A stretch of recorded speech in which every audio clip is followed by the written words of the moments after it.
Mais uma devocional com a bênção do Deus Todo-Poderoso e Eterno. Hoje nós vamos ler, meditar, estudar em Atos capítulo 5. Estamos aí nessa maratona no livro de Atos, o único livro histórico do Novo Testamento.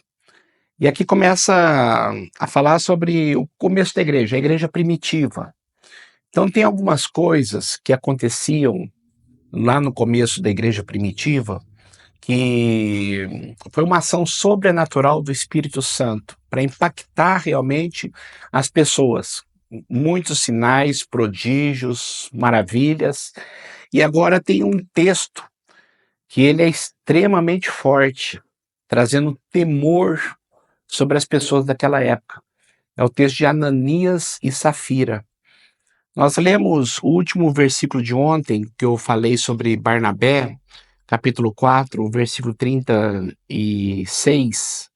Diz assim: José, um levita de Chipre, a quem os apóstolos deram o nome de Barnabé, que significa encorajador, filho da consolação, aquele que consola, aquele que encoraja, aquele que dá força para as pessoas. O que Barnabé fez? Ele vendeu um campo que possuía e trouxe o dinheiro e o colocou aos pés dos apóstolos. E aí o que aconteceu? Tinha um casal chamado Ananias e Safira, e eles fizeram algo mais para egoísmo, mais para se aparecer, vamos assim dizer, tá bom? Eles queriam mais mostrar para os outros que eles eram piedosos. Então, olha só o texto, como que é interessante. Um homem chamado Ananias, com Safira, a sua mulher, os dois juntos, também vendeu uma propriedade. E ele reteve parte do dinheiro. Olha só, ele reteve parte do dinheiro. Ele pegou uma parte para si. Sabendo disto, também a sua mulher, quer dizer, os dois sabiam disto, os dois combinaram isto. E o restante levou e colocou aos pés dos apóstolos. O que eles queriam com isto? Dizer que eles estavam doando tudo o que tinham para a obra de Deus. Só que eles não contavam com a ação do Espírito Santo de Deus, eles não contavam com Deus mostrando as coisas, nada fica em oculto. Então olha só o que aconteceu. Então perguntou Pedro: Ananias, como você permitiu que Satanás enchesse o seu coração, a ponto de você mentir ao Espírito Santo? O Espírito Santo é uma pessoa. O Espírito Santo é Deus. O Espírito Santo não é uma força de Deus. O Espírito Santo é a terceira pessoa da Santíssima Trindade. Você não tem como mentir para uma força. Como é que você vai mentir para luz elétrica?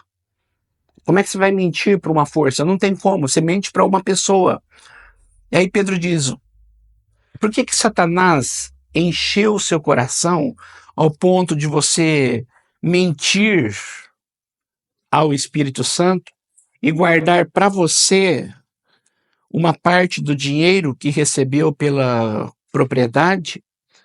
Ela não pertencia a você, e depois de vendida, o dinheiro não estava em seu poder? O que o levou a pensar em fazer tal coisa? Você não mentiu aos homens, mas sim a Deus. Preste atenção. No versículo 3, fala: você mentiu ao Espírito Santo. E no versículo 4, você mentiu a Deus. O Espírito Santo é Deus. E ouvindo isto, Ananias caiu morto. O que Pedro disse para Ananias aqui? Se você tivesse vendido a propriedade, você podia pegar todo o dinheiro para você. O que Pedro estava condenando não era o fato dele ter dado uma parte para a igreja e retido outra parte. O que Pedro estava condenando é a mentira. Ele vendeu o campo por tanto. Aí ele reteve parte para ele e mentiu, dizendo: olha, eu vendi por esse valor, menos do que ele tinha vendido de fato. Então Pedro falou: olha, você não precisava doar nada. Você podia ficar tranquilo com a sua propriedade lá. Ou então você podia muito bem dizer: olha, eu vou doar metade do campo para a igreja. Eu vou doar metade do campo para que Deus abençoe as pessoas que estão necessitadas. Pronto. O problema não foi ele ter retido parte do dinheiro, o problema foi ele ter mentido. E olha só o que aconteceu depois que ele morreu. Ouvindo isso, Ananias caiu morto, versículo 5. Grande temor apoderou-se de todos os que ouviram que tinha acontecido. Então os moços vieram, envolveram o seu corpo e levaram para fora e o sepultaram. Grande temor envolveu todos os que tinham presenciado a cena. Ouvindo isto, versículo 7. Cerca de 3 horas mais tarde, entrou a sua mulher, Safira, sem saber o que havia acontecido. E Pedro lhe perguntou, fez um teste. Ela podia muito bem agora ter falado a verdade, mas ela manteve a mentira. Pedro lhe perguntou, diga-me, foi por esse preço que vocês conseguiram pela propriedade? Respondeu ela, sim, foi esse mesmo. Mentira, soberba, queriam dar uma de bons. Não sei o que aconteceu na mente deles. Queria parecer, só porque Barnabé deu tudo, então nós vamos dar tudo? Não sei. Mas a mentira que é o problema. Pedro lhe disse, por que vocês entraram em acordo para tentar o Espírito do Senhor? Novamente, só uma pessoa. Eles tentaram o Espírito do Senhor. O Espírito Santo é uma pessoa. Veja, estão à porta os pés dos que sepultaram seu marido, e eles levarão também você. Naquele mesmo instante, ela caiu morta aos pés dele. E então os moços entraram e encontraram-na morta. Levaram-na e a sepultaram ao lado do seu marido. E grande temor. Por que Deus fez isto? Justamente para causar temor. E grande temor apoderou-se de toda a igreja e de todos os que ouviram falar desses acontecimentos. Queridos, como que está faltando temor hoje nas nossas igrejas? Como está faltando temor? Levar Deus a sério, não brincar com coisa séria. Pessoas estão brincando com pornografia, brincando com adultério, brincando com roubo, brincando com corrupção. Pessoas que devem para os outros e não pagam, isso é roubo, isso é uma espécie de roubo. E hoje as pessoas estão achando isso tudo normal, a normalização do pecado. E o que Deus estava mostrando para todos os que estavam ali naquele exato momento? A coisa é séria. A coisa é séria. O pecado traz consequências. Então, diante disto, nós começamos a perceber que o início da igreja foi marcado por sinais, prodígios, maravilhas, grandes milagres e também essas intervenções miraculosas de Deus. Eu fico imaginando se hoje em dia acontecesse isso. Quantas pessoas iam cair fulminadas no chão? Por causa de mentiras, por causa de querer ser o que não são, por causa de falar o que não vivem e mostrar para os outros algo que não realmente são. É complicado. A pergunta que eu quero fazer para você pensar: Ananias e Safira foram salvos? Ananias e Safira, com essa atitude deles, eles foram salvos? Eles foram salvos. E eu vou provar para você por que eles foram salvos. Se você puder, abra sua Bíblia e depois nós vamos ler com calma. Na hora da sua devocional você pode até ler com calma. Mas aí neste momento, se você quiser já abrir a sua Bíblia, em 1 Coríntios. 1 Coríntios capítulo 11, onde Deus fala sobre a Santa Ceia. Aquelas pessoas que são da igreja. Paulo estava falando aqui para a igreja de Corinto, para cristãos, pessoas de Deus. O versículo 27, olha o que diz. Portanto, todo aquele que comer o pão ou beber do cálice do Senhor, a Santa Ceia, indignamente, será culpado de pecar contra o corpo e o sangue do Senhor. Examine-se, pois, a si mesmo, e então coma do pão e beba do cálice. Não está falando para não tomar, está falando para examinar a si mesmo, pedir perdão pelo pecado e tomar. Agora, quando as pessoas tomam sem se examinar, tomam em pecado, o que acontece? Pois quem come e bebe sem discernir, sem entender que faz parte do corpo de Cristo, que é membro da igreja do Senhor Jesus, come e bebe para sua própria condenação. Por isso há entre vocês muitos fracos, pessoas fracas, muitos doentes, pessoas doentes, e vários que já morreram, dormiram, até pessoas que já morreram por causa disso. Mas se nós tivéssemos o cuidado de examinar a nós mesmos, não receberíamos o juízo. Agora eu quero que você preste muita atenção no versículo 32. Presta muita atenção. Quando, porém, somos julgados pelo Senhor, estamos sendo disciplinados para que não sejamos condenados com o mundo. Ou seja, Deus disciplina os seus filhos. Pensa você, se o teu filho estiver fazendo bagunça com o filho da vizinha, qual que você vai disciplinar? O seu filho. O filho da vizinha, ela que vai ver com ele. Existem os filhos de Deus e existem os filhos do diabo neste mundo. Aqueles que são de Deus lavados pelo sangue de Jesus e aqueles que não creem em Deus. Aqueles que são hipócritas, fingidos, que não levam Deus a sério. Então, o que acontece? Quando um filho de Deus peca, a mão de Deus pesa. A disciplina vem. Para quê? Para que esta pessoa volte atrás, volte,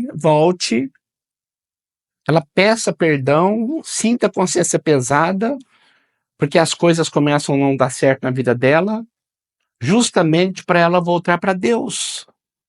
Então, quando ela é julgada pelo Senhor, ela é disciplinada para não ser condenada com o mundo. Então, imagina duas pessoas, uma com Deus e outra sem Deus. A com Deus erra, Deus segura, disciplina. A com Deus erra, Deus segura, disciplina. E aquela que tem Deus, vai embora.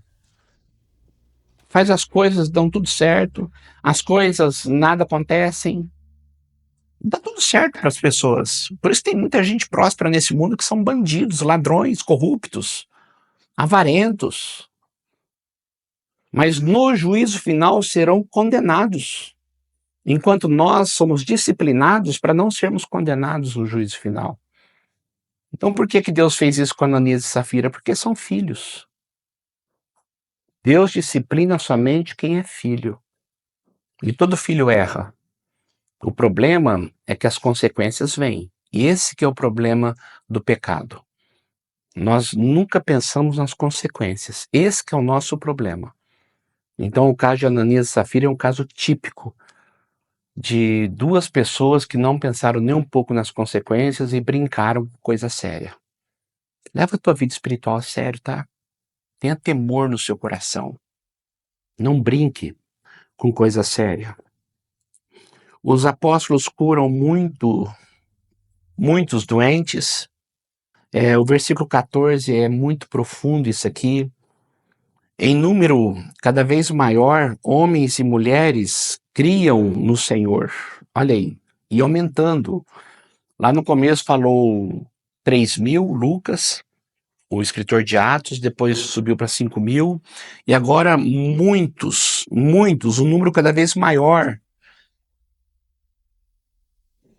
A importância que dava-se à quantidade como consequência da qualidade. Havia qualidade de vida, havia temor no coração, havia simpatia das pessoas, havia seriedade na vida. E as pessoas vinham, porque viam que as pessoas realmente amavam.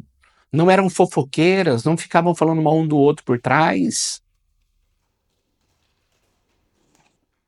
O amor é a marca da igreja. O amor é a marca da igreja. De versículos 15, de modo que o povo também levava os doentes nas ruas e os colocava em camas e macas para que pelo menos a sombra de Pedro se projetasse sobre alguns enquanto ele passava. Era muito poder. Era muito poder.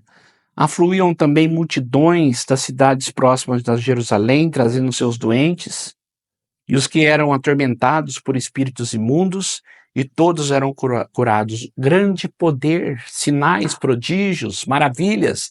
Era o começo da igreja. Deus derramava o Espírito Santo de uma forma poderosa. Na igreja primitiva, era assim que funcionava. As pessoas estavam ali levando tudo muito a sério.